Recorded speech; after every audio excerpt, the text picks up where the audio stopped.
Assalamualaikum warahmatullahi wabarakatuh.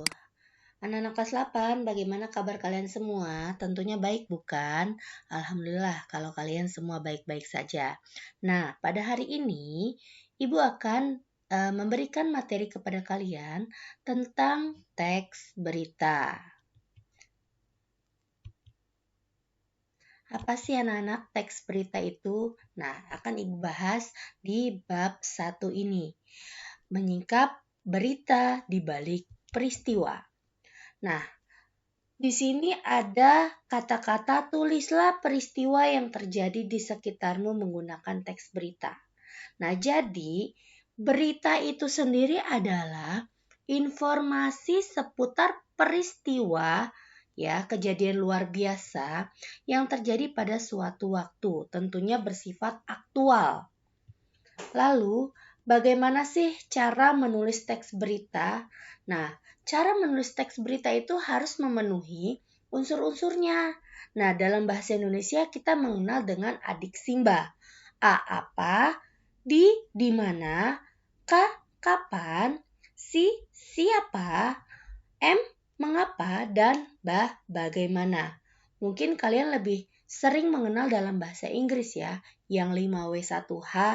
Nah, tapi kalau dalam bahasa Indonesia, kita biasa menyebutnya dengan adiksimba.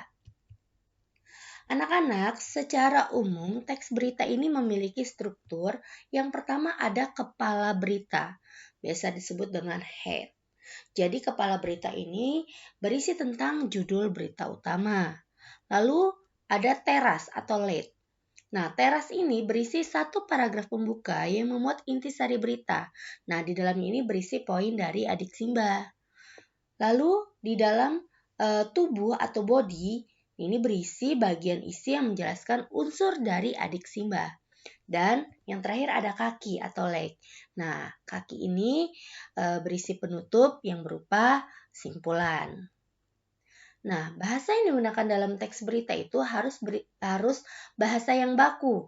Artinya bahasa yang baku itu bahasa yang sesuai dengan standar bahasa Indonesia. Lalu bahasa teks berita termasuk ragam bahasa jurnalistik. Nah, beberapa ini nih di berikut ini nih ada beberapa ciri dasar ragam dari bahasa jurnalistik: singkat, padat, sederhana, lugas, dan juga menarik. Nah, seorang penulis berita itu harus bertanggung jawab atas semua informasi yang disampaikan. Dia tidak boleh menambahkan, bahkan tidak boleh juga mengurangi informasi sesuka hatinya. Jadi harus benar-benar yang real yang terjadi sesuai dengan kejadian yang terjadi. Nah, bagaimana anak-anak untuk pelajaran hari ini? Mudah bukan? Nah, untuk tugasnya nanti kalian bisa cek di e-learning kalian ya. Terima kasih. Assalamualaikum.